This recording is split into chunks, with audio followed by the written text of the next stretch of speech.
Take a journey on the Silk Road, Marco Polo's ancient route to China. Produced at a cost of $50 million and requiring over 10 years to produce, the Silk Road video collection is comprised of separate adventures linking ancient and modern-day Asia.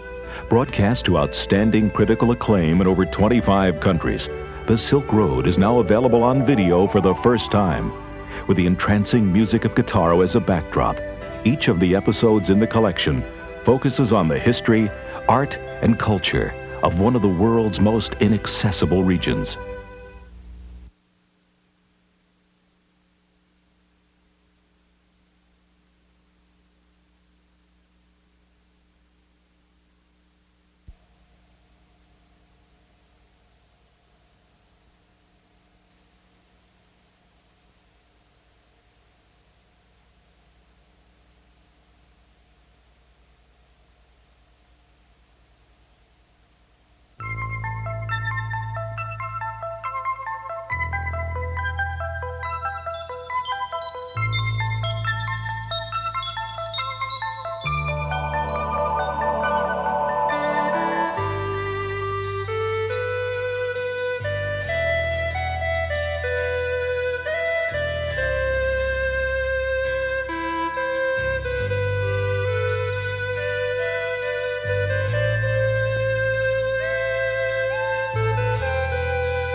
Once, there was a great kingdom called Lou-Lan, which disappeared into the sands of the desert. And once there was a great lake which actually moved and traveled in the desert from north to south and back again. The name of the lake was Lop Nor.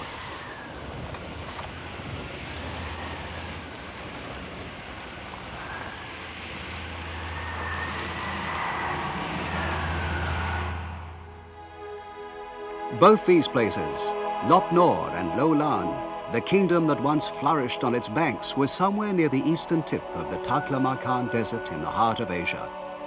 No other places on the long Silk Road are as mysterious as these two. It seemed impossible that a lake could really move, or impossible to unveil the mystery of Lou-Lan.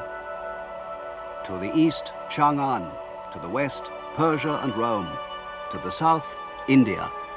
All these places were drawn closer by the Silk Road. The bells of the caravans tinkled, and silk and porcelain traveled westwards, Buddhism and Christianity eastwards.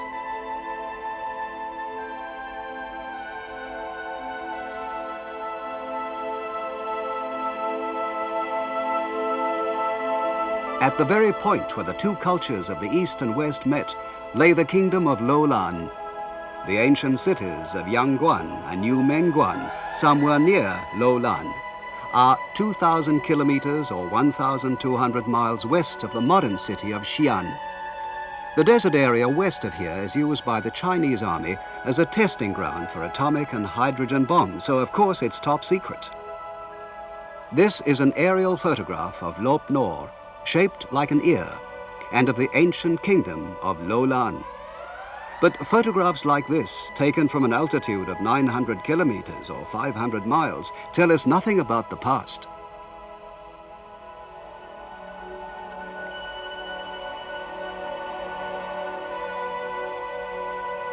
We started the search for Lou-Lan from the remote town of Yangguan. A famous Chinese poet once wrote, "What friends can you hope to find once you've left Yangguan?"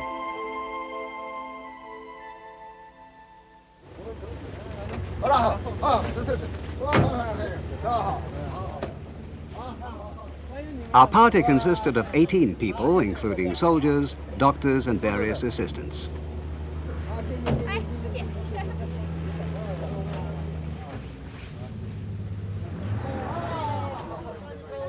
We had 9 vehicles, including jeeps, trucks, and water carriers.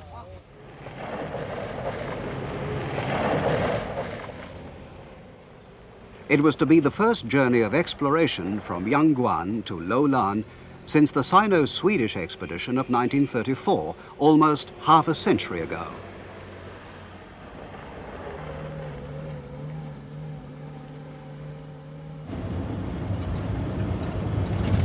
The party was led by Captain Da Xingmin of the Chinese Army. He's a topographical expert and a veteran with many years' service behind him.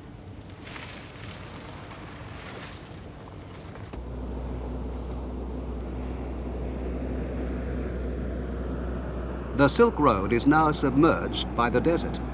In fact, it's no longer a proper road at all, just a line on a map.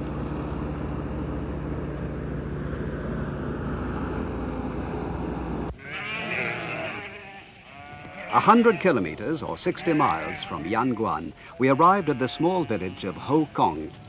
It's really a small village. In fact, its population was only 2. They were very surprised to see us and gave us a warm welcome, as we were their first visitors for 6 months. They lead a tranquil life, alone in the village, looking after sheep from dawn till dusk.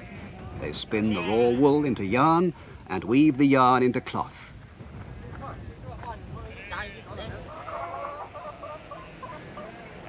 We bought 30 chickens from the 2 men and 200 eggs, which we packed in buckets of sand. According to the 2 villagers, this is the best way to keep them from being broken on the journey.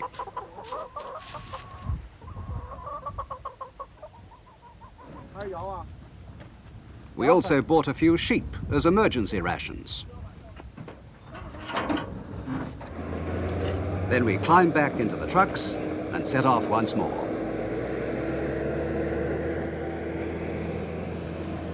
Those 2 were the last people we saw on our way to Lou-Lan.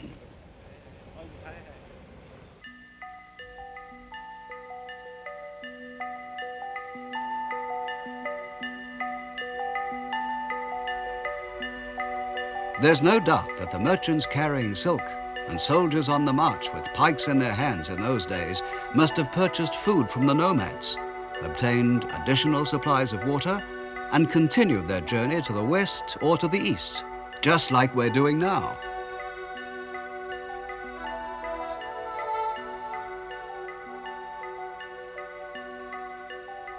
In his book, Marco Polo wrote, "The desert is so vast that it would take a year or more to cross the whole of it on camelback. Even at the narrowest place, it would take a month. All that's to be seen are mountains and valleys in the sand, and not the smallest sign of anything to eat."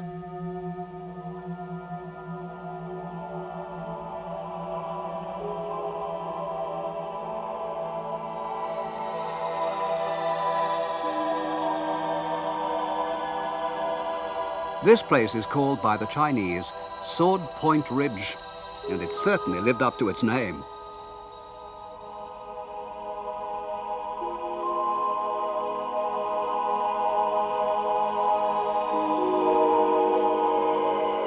One of the swords punctured a tire.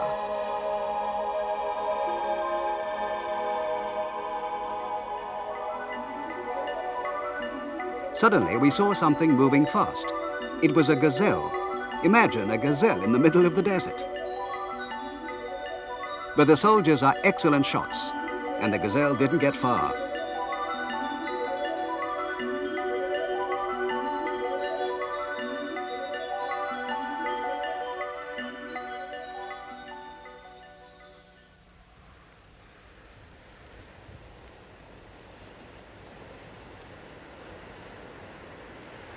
That day, we pitched camp in the shelter of a sand dune, where we'd be safe from the everlasting northwest wind. It was the third camp since we'd left Yangguan, now about 200 kilometers or 120 miles away.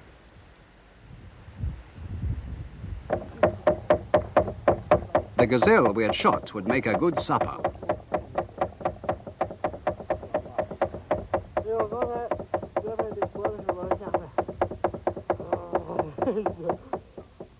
Everyone set to, under the direction of the army cook, who was elected head chef.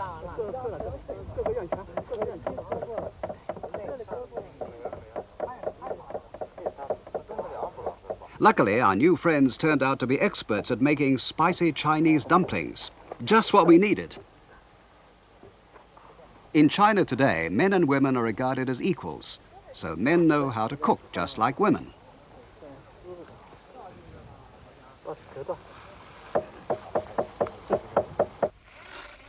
We had to use a hand-powered generator to make contact with base. We told them our present position and proposed a schedule.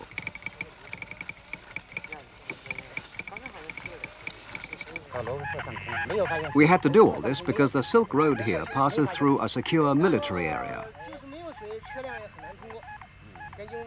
It was difficult for the soldiers to make sure that their military secrets were properly guarded and at the same time to give every cooperation to the television crew. It was a task that needed the utmost tact on both sides.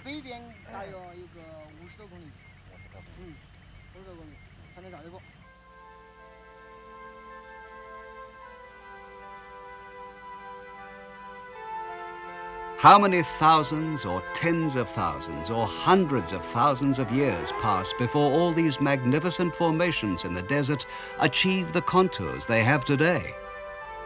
Right in front of us is what is known as the group of eroded rocks.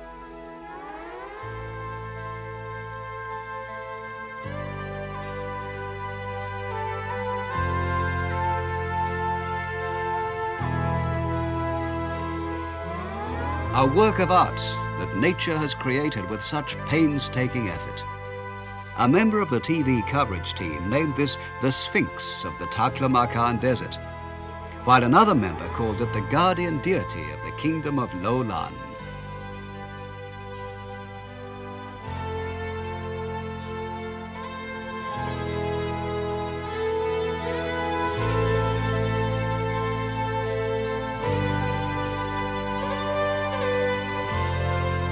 It's so elaborate that it could be mistaken for a stupa created by a sculptor.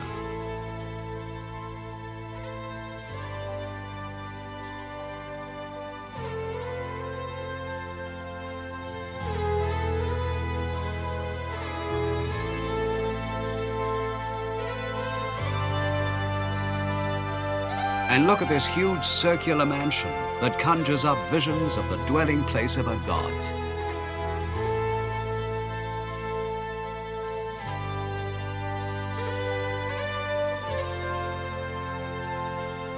When we examined it closely, we saw that the wind had hollowed it out and given it a sharp edge like a fast river would sculpture a boulder.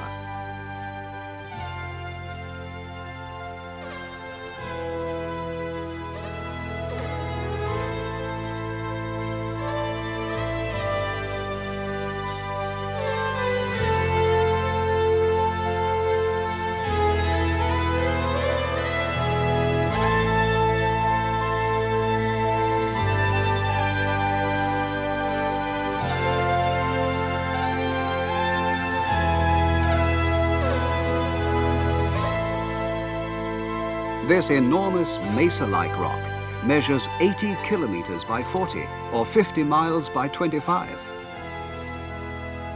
Our Chinese cameraman called it Da Shanghai, the great city, because the vertical boulders look like huge buildings with streets between.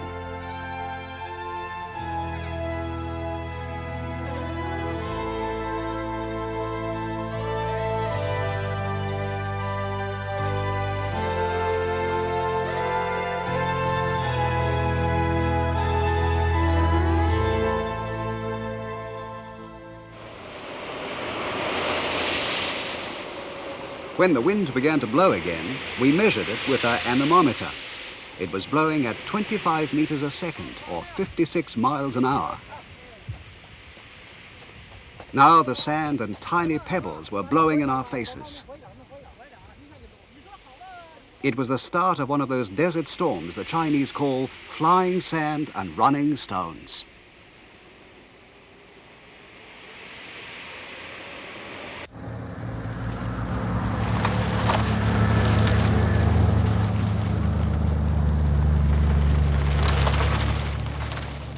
Our cameraman was keeping a diary.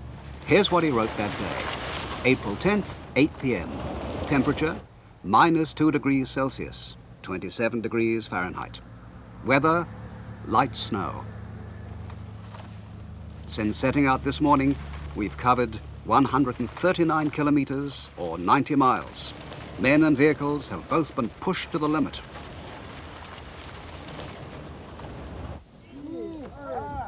"9:30 p.m. We pitched the tent, but the wind got even stronger and it soon collapsed again.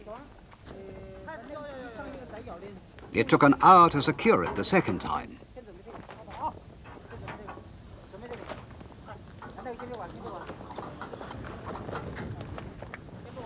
"10:30 p.m. Still no supper.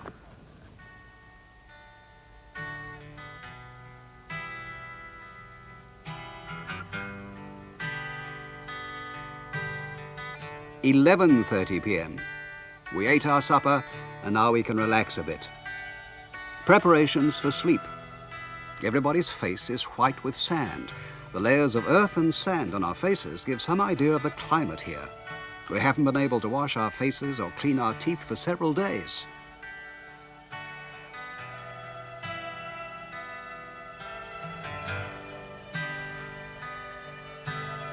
It was tough enough for us with all our modern equipment. It must have been much tougher for the early travelers along the Silk Road.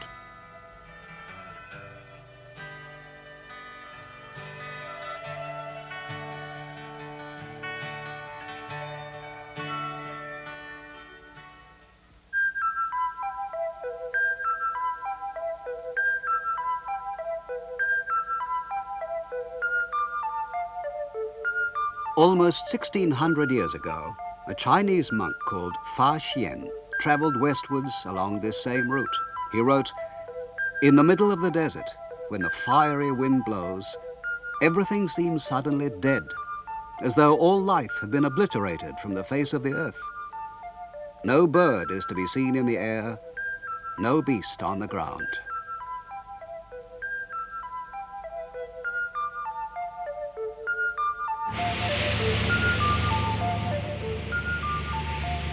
At the beginning of the 20th century, the explorer Oral Stein undertook an expedition here. He wrote, "We are now about to enter a part of the world where there is no vestige of animal life, and doubtless none has been since the beginning of time. When I passed the shriveled white stump of a lone tree that had fallen on the rock-salt ground, I had the feeling of passing from a country where life still resisted death into a waste where the very notion of life itself had been extinguished."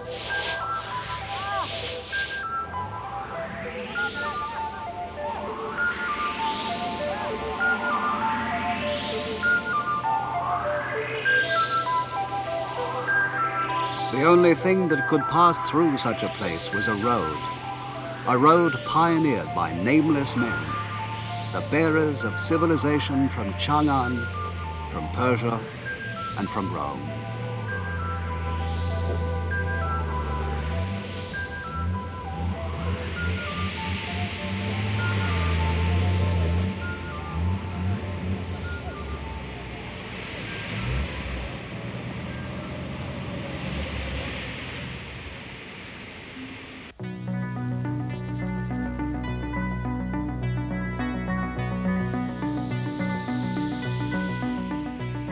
In front of us now is a desert which is called the Mounds of the White Dragon.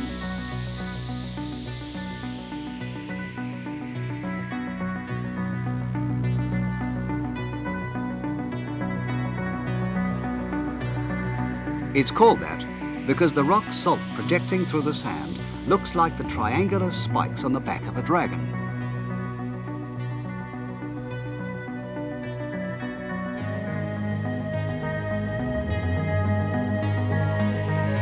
The Chinese tell an old legend about how these mounds originated.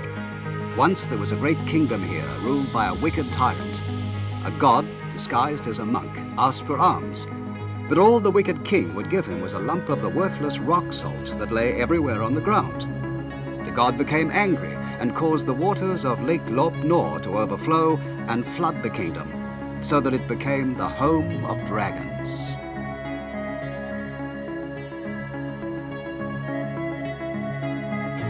The mounds of the white dragon are as white as fine silk. But to the Chinese, white is the color of mourning, and the travelers along the Silk Road feared the mounds as a world of the dead.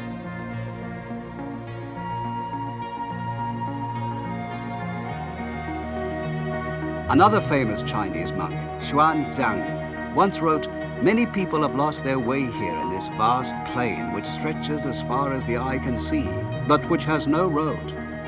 Wherever you look, you can see human skeletons marking the way.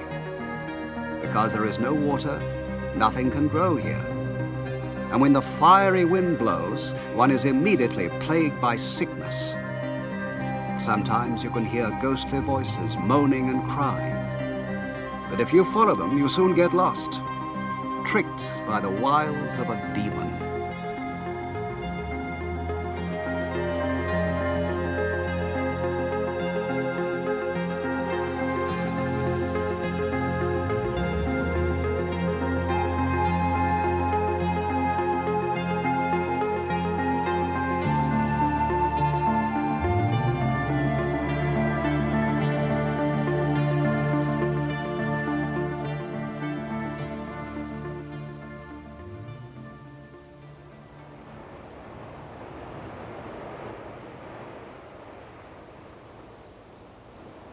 The word Taklamakan means the place from which no living thing returns. Yet in one corner of this world of the dead, we found certain proof that the Silk Road once passed through it. These copper coins were minted in the Tang dynasty about 1,300 years ago. They show that the authority of the Tang emperors must have been recognized here, and that traders must have passed, probably traveling westwards, during the Tang period. Altogether, there were 300 coins, weighing 2 kilograms or 5 pounds in all, lying scattered on the desert floor. We wondered who had left such a lot of money behind. Perhaps it was a soldier on his way home with his saved-up pay. Or perhaps it was someone traveling westwards to buy some of those precious heavenly horses which the Chinese wanted for their cavalry.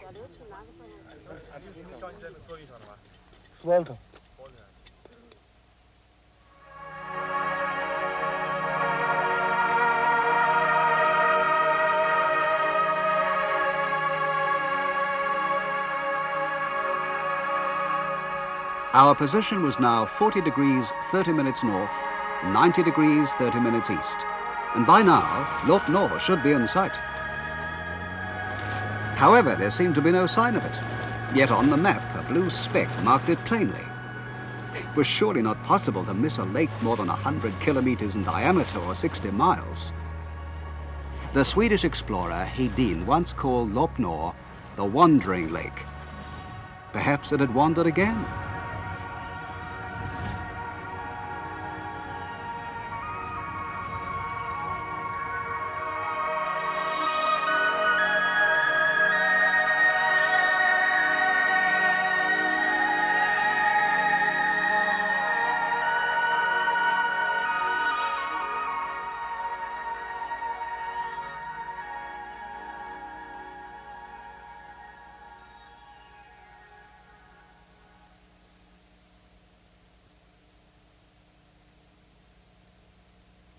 We reviewed the strange story of this mysterious lake.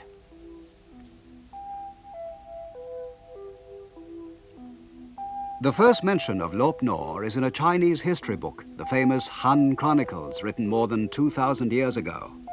It says, "The kingdom called Lou-Lan lies on the banks of a salt marsh.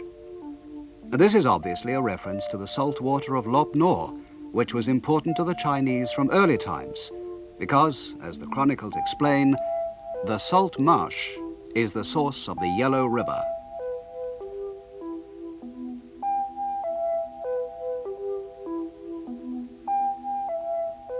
The lake was explored by the Russian scientist Przewalski in 1877. He wrote, "The latitude of the lake is 1 degree further south than is given in Chinese history books, a distance of about 100 kilometers or 60 miles. The lakes called Hara Brun and Hara Kushum together make up Lop Nor." Richthofen, the man who coined the term Seidenstrasse, or Silk Road, disagreed. Lop Nor, he wrote, is situated to the north, as stated in Chinese history books.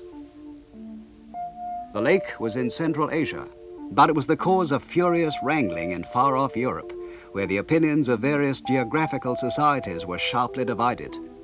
The man who solved the mystery was the Swedish explorer, Dr. Sven Hedin. On his first expedition, Hedin found a dried-up riverbed in the lower reaches of the Darim River, the dry lake bed of what had been Lop Nor, and the ruins of Lou-Lan. He also located lakes Hara Brun and Hara Kushun, which were indeed further south. He concluded that because of a change in the course of the river Darim, Lop Nor had actually shifted over the ages from north to south. Hedin wrote, "With the increasing sediment deposited by the river, the floor of the lake gradually rose, while the desert, worn down by the erosion of the wind, gradually sank. In consequence, the water of the lake converged towards the lower level, thus accounting for the shift from north to south. In the year 1900, he predicted that Lop Nor would soon start to move north again." About 34 years later, Hedin went on a second expedition to Lop Nor. Traveling down the Kongchu River, a tributary of the river Darim, he found that the water now flowed into Lop Nor, which was being re-established north in its old position. His prediction had been brilliantly fulfilled. He wrote triumphantly, "I am now paddling in a canoe over places once trodden by camels." In 1934, the lake was in a northerly position. In 1900, it had been in a southerly position. And around 330 AD, it had been in a northerly position. Hedin concluded that Lop Nor travels all the way from north to south and back again in a cycle that takes 1,600 years. And that was the end of the controversy.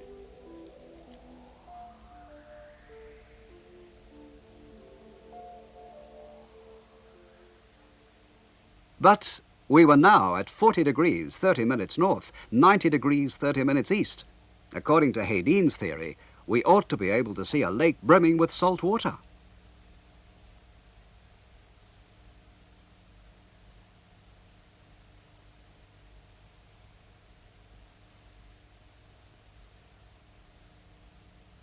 But there was no mistake. Scratching the surface of the desert, we found rock salt.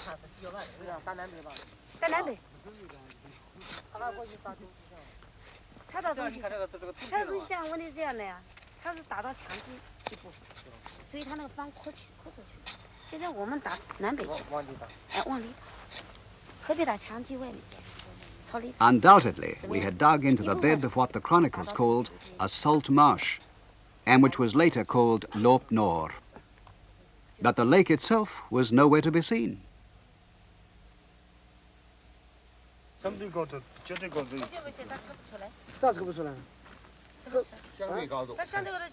According to the map made from satellite pictures, there was now a dam on the upper reaches of the Darim River. Perhaps this is the reason water no longer flowed into the lake.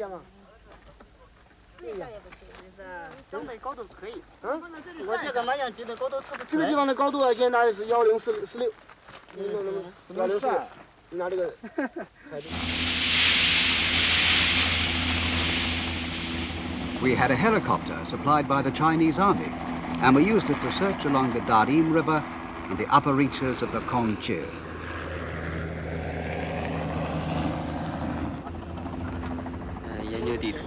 After a journey of 300 kilometers or 190 miles, we could see the Kongche River flowing peacefully below us.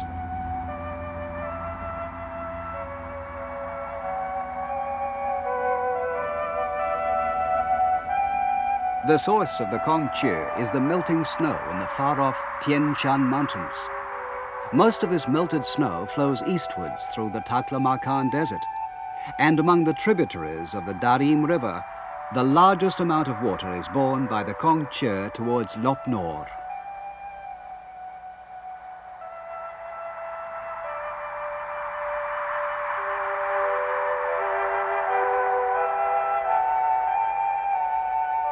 But although it was still 100 kilometers or 60 miles from Lop Nor, the river had turned into a mere trickle. And before they could arrive at the lake, both rivers had completely dried up.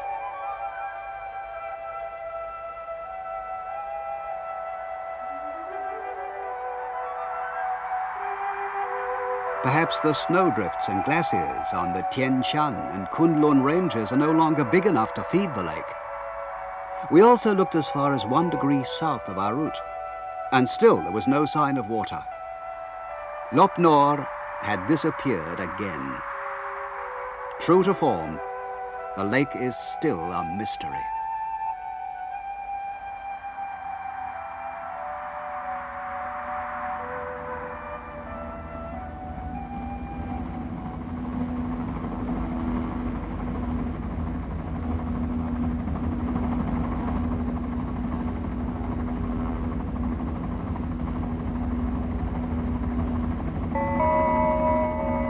"18 days after leaving Yangguan, we had our first glimpse of the ruins of Lou-Lan, the ancient kingdom that had once flourished on the banks of the salt marsh.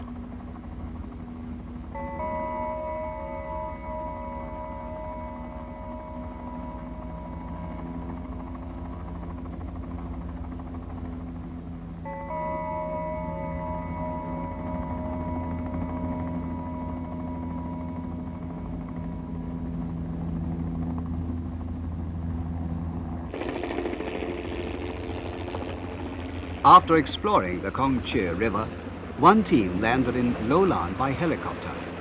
They were met by the other party, which had already arrived.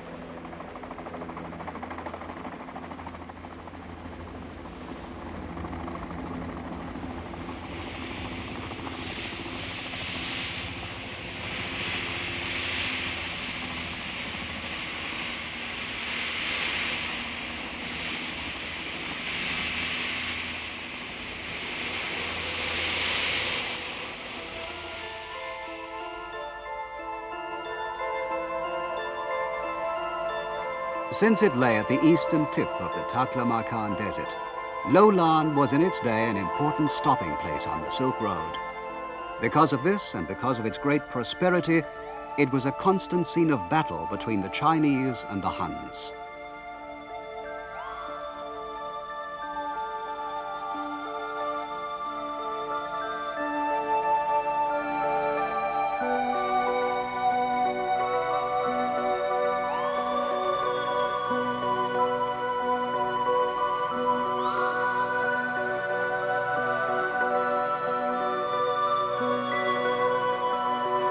This building, which is made of sun-dried bricks, seems to have been the headquarters of the Chinese imperial garrison. It was said at the time that whoever controlled Lou-Lan controlled the whole of the Silk Road.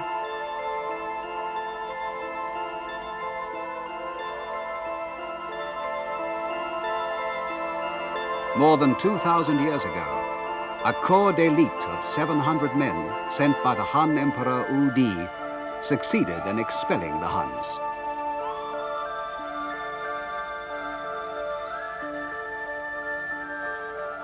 In those days, many of the Chinese soldiers stationed in Lou-Lan were living very far from their wives and children, for this was a remote frontier. It was more than 1,000 kilometers or 600 miles west of Yangguan and Yumenguan, and more than 3,000 kilometers or 2,000 miles west of Chang'an.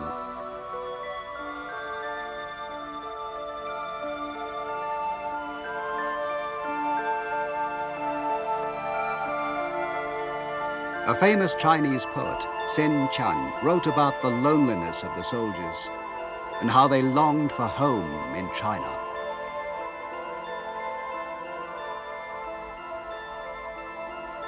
The soldiers of China looked on Lou-Lan as a country inhabited by bearded and green-eyed people. In other words, foreigners. When they heard the sad sound of the flute played by one of these foreigners, the soldiers of China must have thought of their mothers and wives and longed to be home.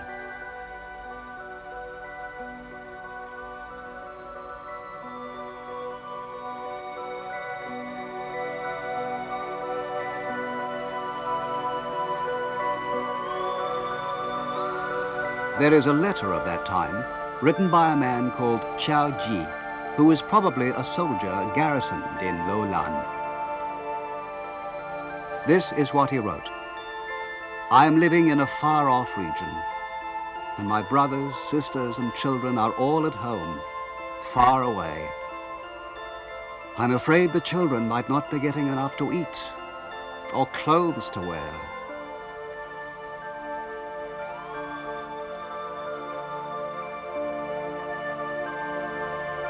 Perhaps Qiao Ji, dreaming of his faraway family, once drew water from this well.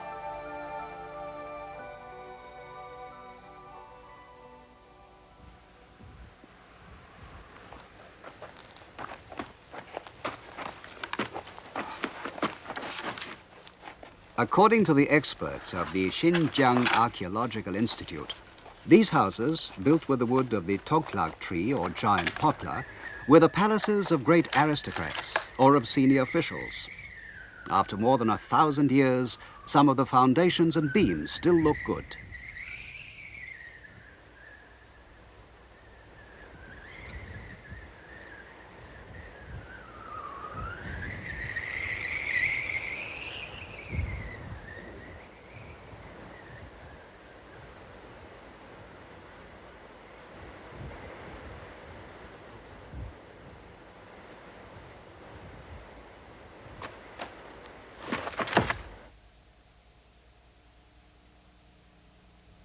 This Buddhist stupa, or primitive pagoda, was unusually high, for Lou-Lan was a great Buddhist stronghold.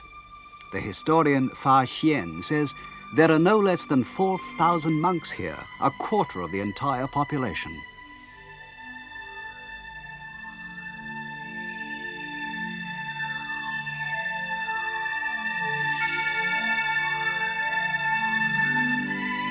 The peaceful Buddhist faith must have been a comfort to the people of Lou-Lan, situated as they were in a place that was the scene of constant fighting between Chinese and Huns.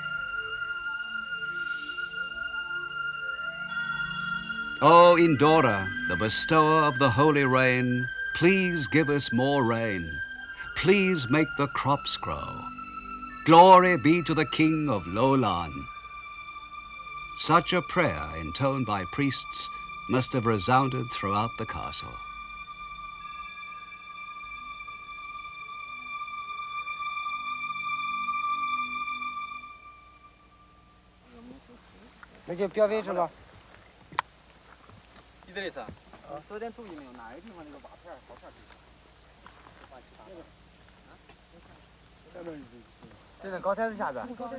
Scientists from the Xinjiang Archaeological Institute who came with us worked at identifying the treasures they'd found until late at night. For there are many questions still unanswered. When was Lou-Lan first built? When did Buddhism arrive? When did Christianity come? And when did silk first pass through here on its way westwards?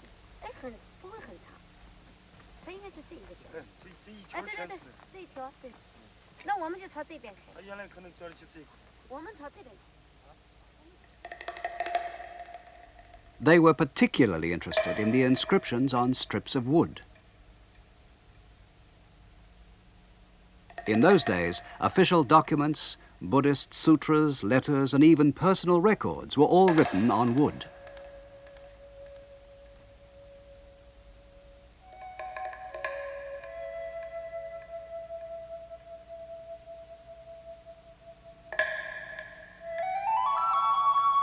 An archaeologist explains this may be part of a loom.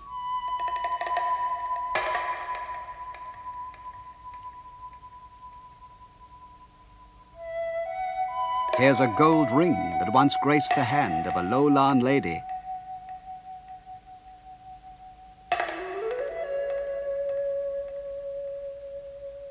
This is a glass bead brought from Persia along the Silk Road.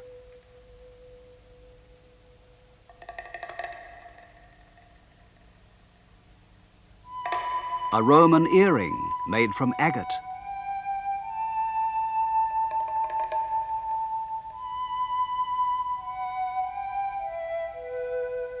And a bronze coin from the Kushan dynasty in what today is Pakistan.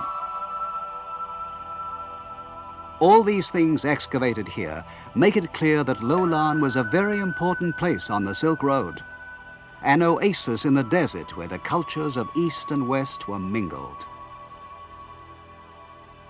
About 70 kilometers, or 40 miles north of the middle of Lou-Lan, we found a strange ruin on the top of a small hill, one that apparently had not been visited either by Hedin or by Aurel Stein.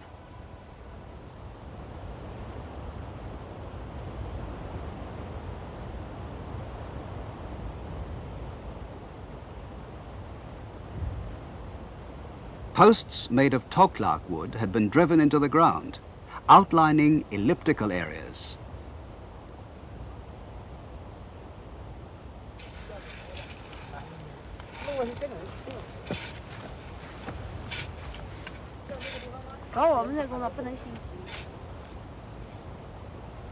Altogether, there were 7 of these elliptical wooden shapes.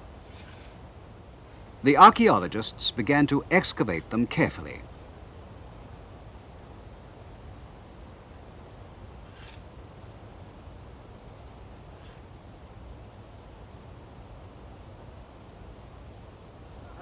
Their shape suggested that they had been designed to protect something inside, perhaps from floods.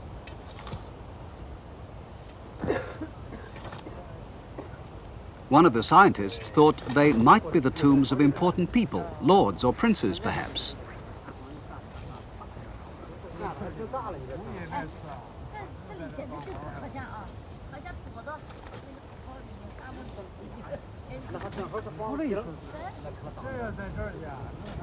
The posts were more than 20 centimeters or 8 inches in diameter and had been driven 4 meters or 12 feet into the ground.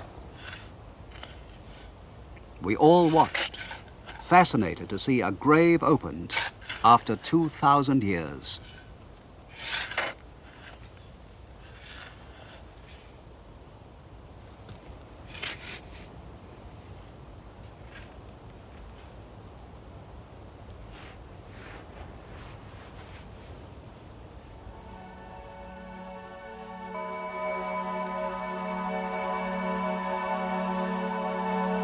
We were looking at what remains of a man who lived long ago in a far-off land. He had had excellent teeth and a well-developed physique with long legs.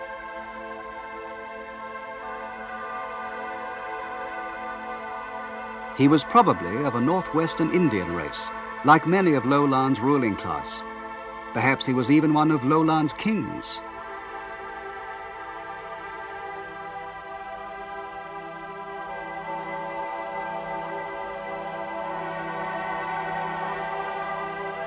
This tiny coffin looked small enough to have contained the body of a newborn child. The skeleton was wrapped in camel fur, as if to keep it from the bitter chill of the north wind.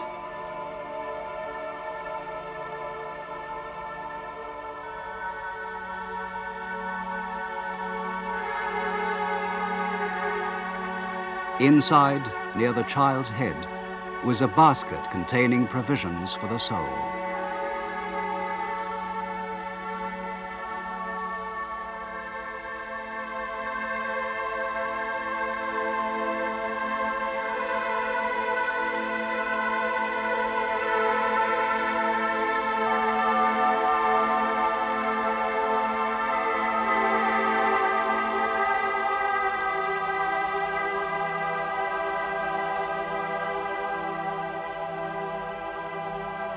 Even after 2,000 years, you could still see grains of wheat, perfectly preserved.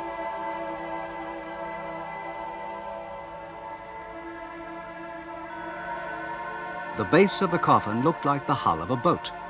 We remembered that the coffin of the Lou-Lan princess, excavated by Hedin, had been shaped like a canoe.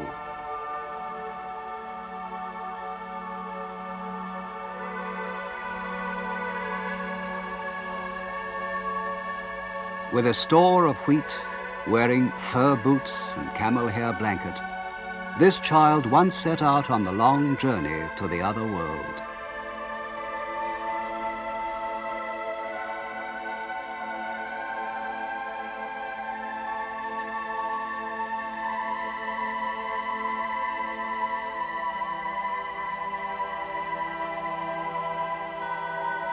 Now the archaeologists were examining another mummified body.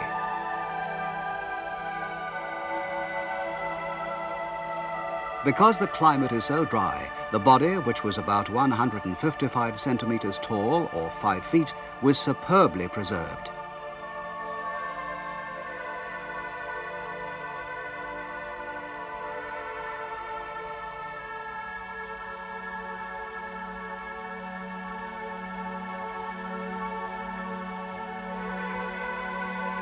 Long winding sheets had been wrapped around the body.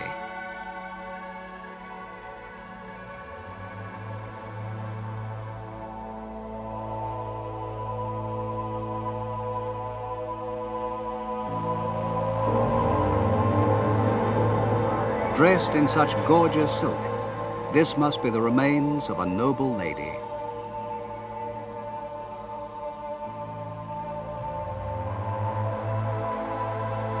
In those days, it was the custom for men to give their brides feathers of the grey heron as symbols of their marriage vows.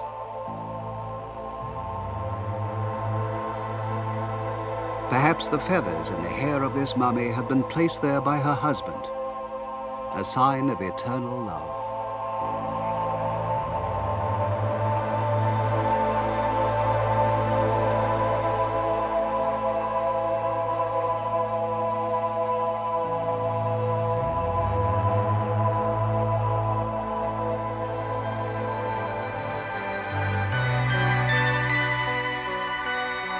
The fate of Lou-Lan was inextricably intertwined with the salt waters of the lake on which it stood. In some ways, the rise and fall of Lou-Lan seems like the fate of the woman we'd found near the long, dry shore.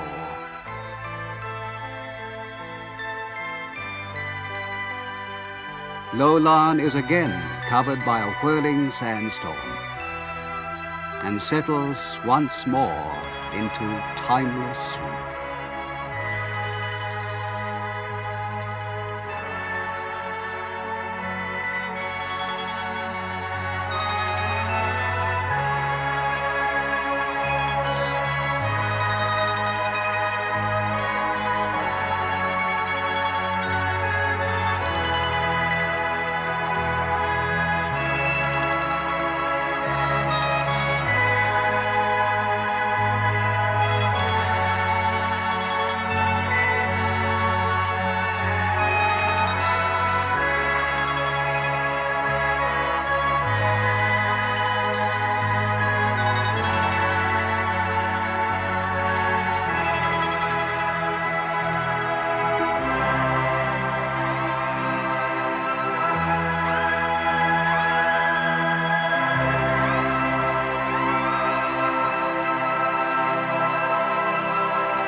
Take a journey on the Silk Road, Marco Polo's ancient route to China. Produced at a cost of $50 million and requiring over 10 years to produce, the Silk Road video collection is comprised of separate adventures linking ancient and modern-day Asia. Broadcast to outstanding critical acclaim in over 25 countries, the Silk Road is now available on video for the first time. With the entrancing music of Guitarro as a backdrop, Each of the episodes in the collection focuses on the history, art, and culture of one of the world's most inaccessible regions. In the glories of ancient Chang'an, you'll visit the starting point of the Silk Road, Chang'an, the world's largest city in the 7th century.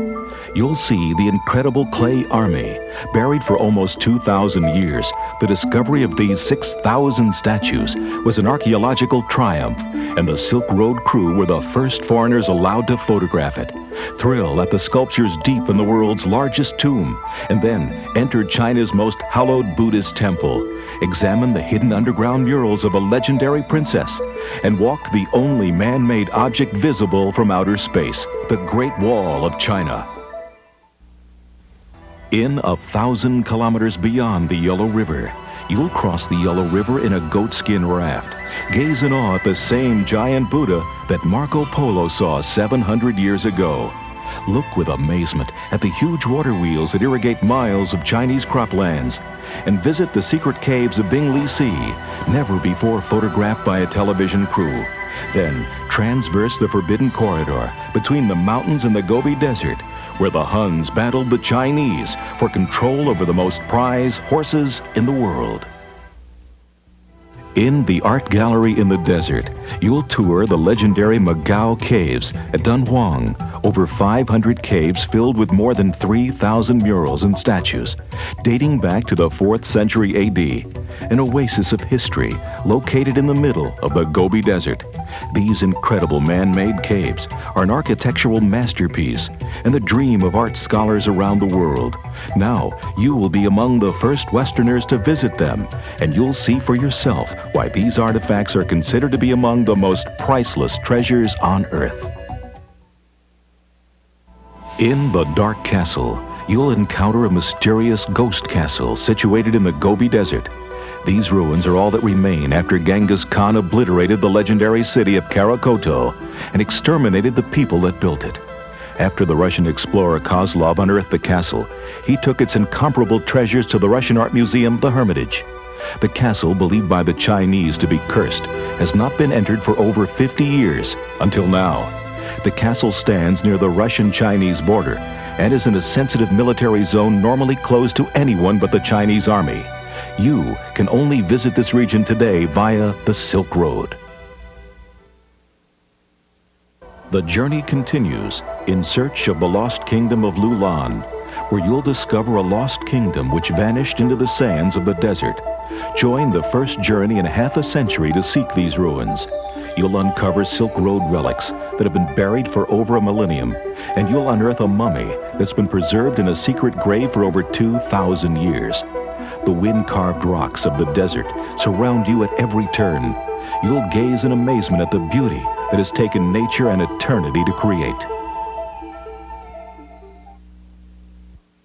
In across the Taklamakan Desert, you'll be the first foreign visitors in over 75 years to visit the ancient Buddhist city of Miran. Visit the beautiful home of a Chinese farmer and his family, and the gardens and vineyards that surround their land. Meet nomads in an oasis town, and be delighted as the village children sing and dance for you. You'll then attempt to cross the desert described by the locals as the place from which nothing living returns. After losing your way in the 120-degree heat, your caravan will stumble into ancient ruins and then attempt a night escape across the desert to safety. The Silk Road is an opportunity to travel through Asia as never before possible. Experience a voyage into the past by visiting the present. Examine the art, thrill to the scenery, and enjoy the hospitality of the people of these far-off regions. Your copy of the Silk Road will be your passport to an unforgettable journey.